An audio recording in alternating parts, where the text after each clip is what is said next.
ആ കാര്യങ്ങളെ സംബന്ധിച്ചിടത്തോളം ഒക്കെ തന്നെ പാർട്ടിയുടെ സംസ്ഥാന സെക്രട്ടേറിയറ്റ് യോഗം കഴിഞ്ഞതിന് ശേഷം പാർട്ടിയുടെ സംസ്ഥാന secretary M P Govindan master പ്രഖ്യാപിച്ചിട്ടുണ്ട്. അതിനപ്പുറമായിട്ട് എനിക്കൊന്നും പറയാനില്ല.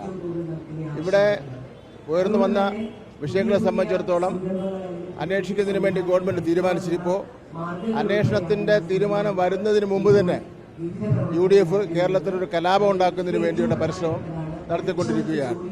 കേരളത്തെ ഒരു കലാഭൂമിയാക്കാൻ വേണ്ടിയുള്ള എല്ലാ ഗൂഢാലോചനകളും പ്രതിപക്ഷ നേതാവിന്റെ നേതൃത്വത്തിൽ KPCC പ്രസിഡന്റിന്റെ നേതൃത്വത്തിൽ നടത്തിക്കൊണ്ടിരിക്കുകയാണ്. അതാണ് കേരളത്തിൽ 2 ദിവസമായി നടന്നുകൊണ്ടിരിക്കുന്നത്.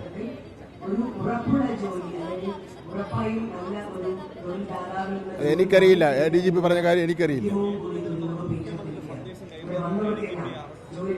അത് മുരളീധരന്റെ അഭിപ്രായം.